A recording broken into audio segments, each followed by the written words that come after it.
Our body was designed to alert us when symptoms occur due to stagnation. And when I see this stagnation in my clients and I see it become chronic, there's an extract that comes to mind, and that is sweet chestnut. My name's Lauren Hubele, and I'm a health coach and I'm a gemmotherapy expert. And I'm here with two of my colleagues to talk to you further about gemmotherapy, the tree that provides the buds for gemmotherapy, and the Asian medicine lens. Here with me today is Teri Brooks. Teri's an herbalist. Teri, why don't you introduce yourself to everyone? Hi, everyone. Hi, Lauren and Megan. I'm happy to be here today. I am very excited that even in Minnesota, I am now able to start making herbal remedies. So I've been out and done a bit of that. And within the next week or so, I might be able to do some Gemmo remedies too. So I've got a few in mind. Great, great. I'll give you my list, Teri. Okay, do that. And joining us together is Maegan Lemp. Megan's an acupuncturist. And Megan, why don't you introduce yourself to the group? Hi, Lauren and Teri, and everybody who's joining us. Thank you so much for being here together. I'm excited to talk about sweet chestnut and join with all of you. Great, great. So, Teri, sweet chestnut's a beautiful tree. We don't get to see it very often in America. Why don't you tell us a little bit about what it looks like? That's right. We don't see it very often here. Well, the Latin name for it is Castanea sativa.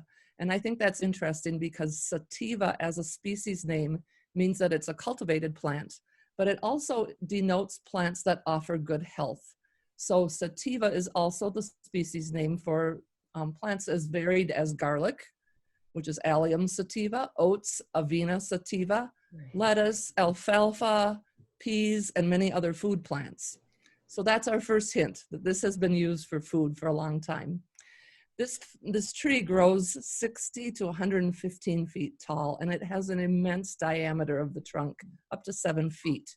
It's native to the Mediterranean. It's abundant in Southern Europe, Turkey, Greece, Bulgaria, that kind of region.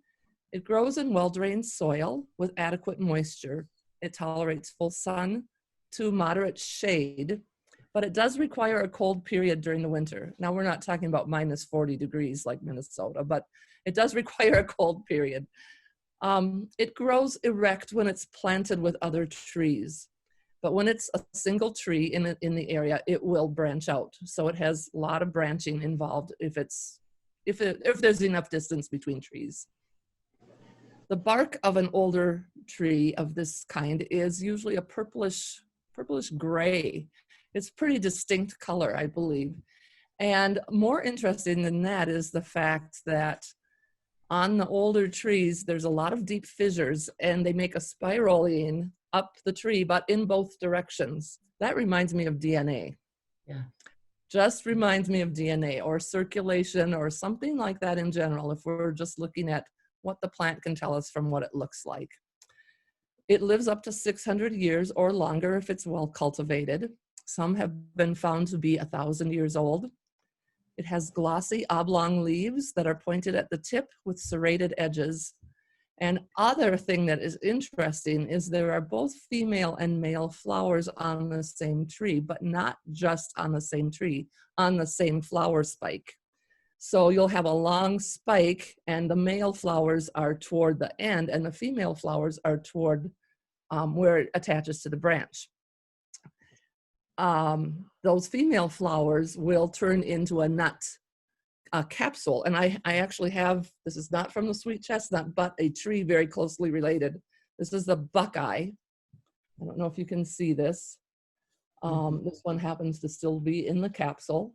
These capsules can hold anywhere from 1 to 5 or 6 nuts, depending on the size.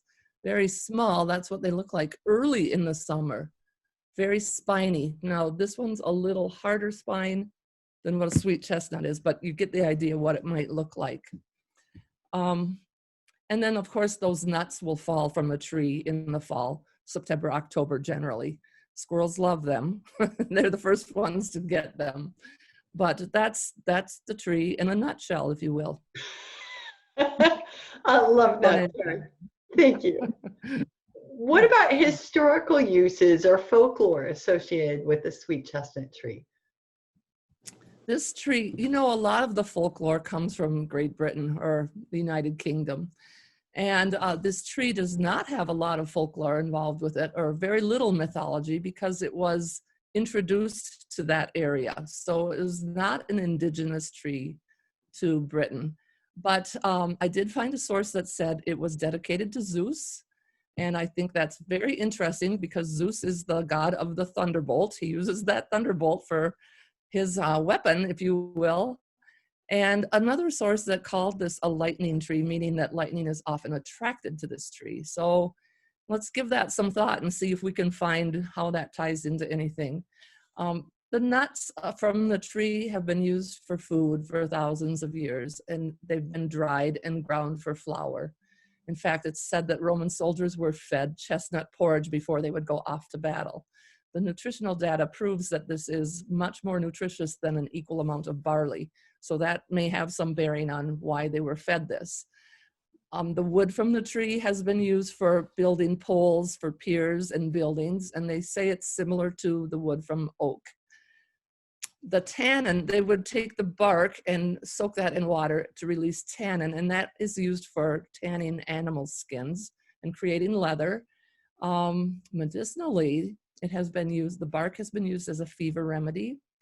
The roots have been used as a tincture for increasing circulation, and leaves, bark, like we said, the roots, the nuts, all those parts being used for different medicines. They have an astringent action that increases the circulation, but it also treats bleeding, it treats diarrhea, so that astringent will tone up that tissue. It's also anti-inflammatory, and it has some expectorant qualities. So any coughing that you're trying to release some phlegm or mucus, this would be beneficial. Let's see, the leaves are usually harvested in early summer, and they have been used again for teas, infusions to treat fevers, convulsive coughs, and other irritable conditions from the respiratory tract. Going on, the leaves have also been used for rheumatism, to ease lower back pain and stiff muscles and joints kind of thing. And also it's used as a decoction to gargle for a sore throat. So we've got a lot of things going on with this plant. Well, that leads us to you've shown us some of the medicinal qualities, but is there more potential for this extract? Well, I think that the fact that so many parts, virtually every part of this plant is used for something medicinally, it makes sense that the Gemmo with the meristem cells could address a lot of issues and be very useful. I would like to say that nutritionally, it is just a powerhouse. It has a lot of very important micronutrients, including magnesium, manganese, potassium, copper, and iron are high also, as well as a couple of the B vitamins and vitamin C. It has a lot of that. In fact, this plant, it has been used even recently in some parts of the world as a flour substitute. And for those on a gluten-free diet, it's very beneficial. It seems to influence the circulatory and lymphatic systems in a special way. And I thought it was interesting to note that the Bach flower essence remedies use this as one of their 38 prime remedies. And the words just describing it are to use it for extreme mental anguish, hopelessness, despair, loneliness, feeling exhausted. The future may seem to be a void, yet there's a small kernel of hope left in the person that needs this remedy. I think we've got a lot going on here, and the plant has also been used by people that practice magic, and they say that it is a powerful love potion. And if there's anything we need now, it's more love and less fear, I think. So maybe that points another direction for its use. Wonderful, Teri. Wow, so much information, and it sounds like a tree we need to be looking at right now. So what I would like to do is tell us what this tree does once the buds have been made into a gemmotherapy extract. And we have a primary action of the sweet chestnut extract, and this primary action, what's important to point out is it's a slow and methodical moving extract. So we need to take that into account on its work it does on the tonification of the lower body. So this would include the legs, where it's known to resolve lymphatic and venous congestion. This direct action on the lymphatic and circulatory systems, which you've mentioned, Teri, leads to improved lymphatic and vascular circulation, protecting the vein walls from any further damage. What I see with this extract is its use in resolving congested areas. And so when we have a very good extract that does that in acute states, and that happens to be common alder, it's very good at moving inflammation in this highly acute state. But when we've moved into the chronic state, this is where sweet chestnut can really shine, in this slow, methodical moving, just getting things going again. It has a secondary action on the respiratory system, and I think that needs to be highlighted today as we're dealing with this virus that is has an affinity for the respiratory system.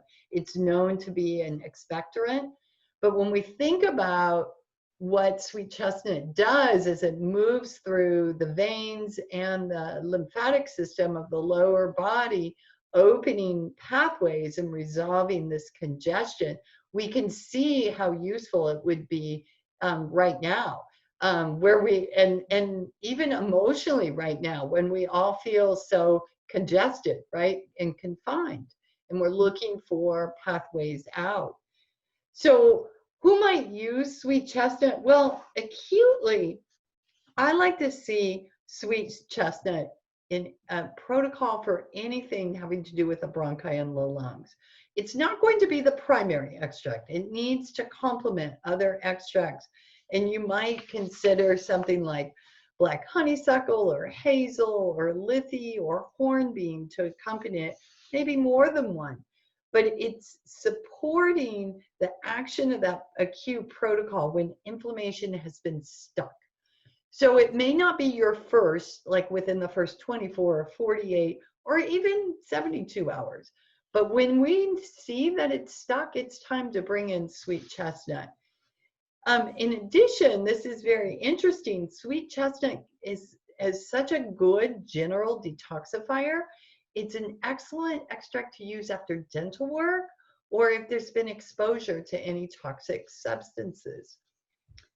Then when we're working with someone on a chronic level and elimination has been optimized or improved and we're ready to start moving things, moving these congested states that still remain, those that weren't resolved just by optimizing elimination, we look to sweet chestnut for those states in the lower body. So any symptoms of poor circulation in the lower limbs, any edema, heaviness. I've used sweet chestnut often during the last trimester of pregnancy for women, where those veins and lymphatic system gets very congested. And we can pair it then with its cousin, horse chestnut, or Teri, am I even right? Is it really related to horse chestnut? They're in the same family, but not the same genus, I believe. Okay, okay. So there is some relationships there. I would pair it with horse chestnut, or I would consider rowan tree with it. If there's a presence of varicose veins, what's important to know is sweet chestnut isn't going to repair those veins. It's going to protect from further damage and open up the congested states. You'll need to look to something like horse chestnut for the repair work there. Then also for painful menstrual cramping, it can be used the month or the week before the menstrual cycle begins with raspberry.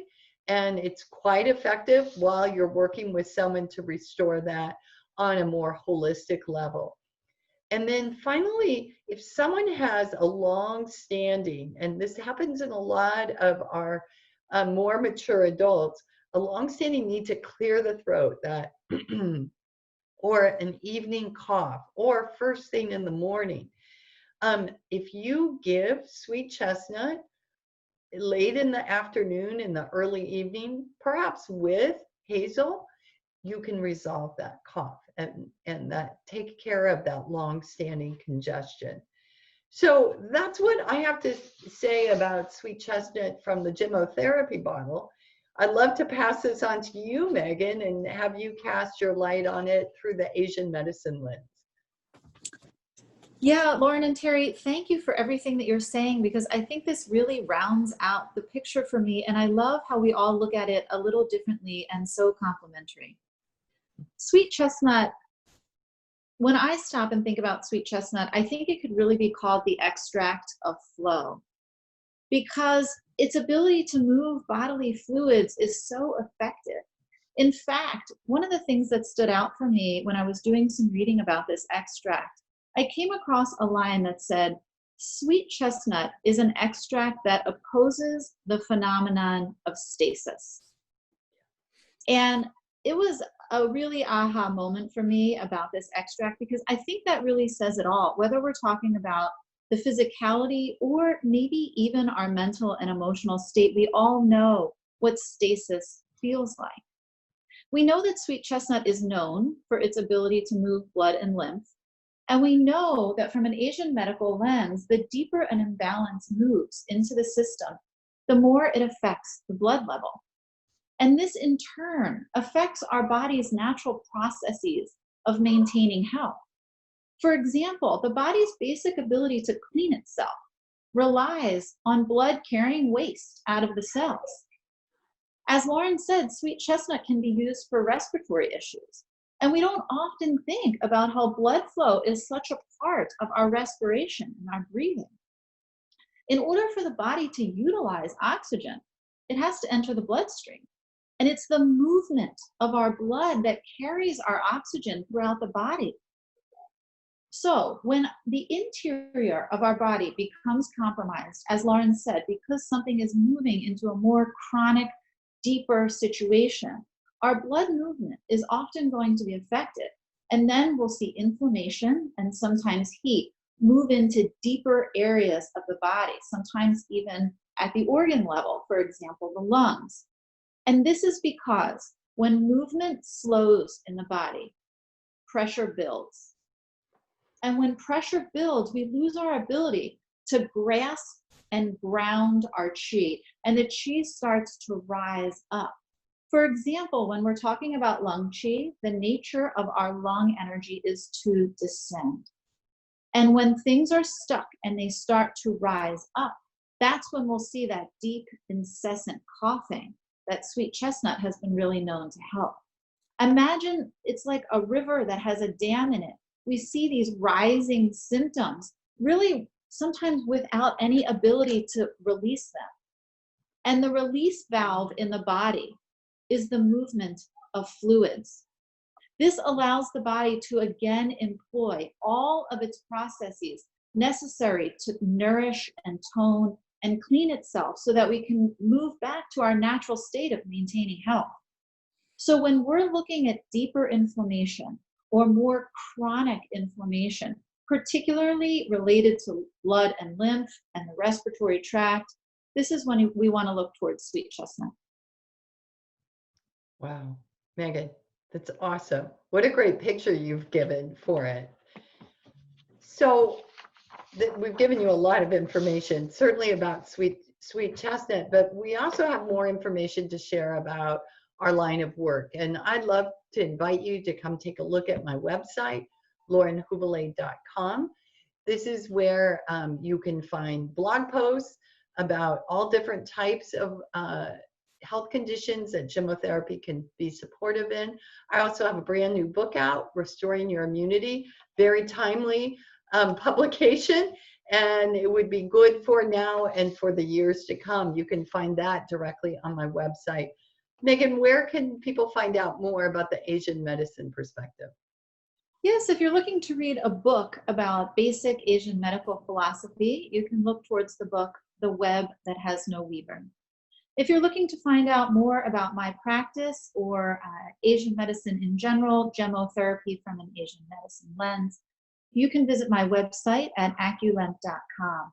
And on my website right now, you can link to a series that I'm doing right now while we're distancing and we can't receive work in person, whether that's acupuncture or massage or whatever it is that you employ for your self-care. I'm offering a free series of short videos to teach folks how to work on themselves at home. acupuncturist.com is where you can access them. Beautiful. Thanks, Maegan, for that gift of those videos. They're amazing. Thank you for doing that. And Teri, how can we learn more about trees? Go outside, take a deep breath. I would like to invite you to use all your senses. There's so much to see, to feel, to smell at this time of the year. The trees are there for us. They always have been there for us as well as themselves. And I think if you just use your powers of observation, that we so often we're in such a hurry, we don't bother to think or see what's really out there. And there is a lot of wonder out there. Yeah, there sure is. Thanks, Teri. Thanks for reminding of this. Ladies, thanks for all your wisdom today. And I look forward to our next recording.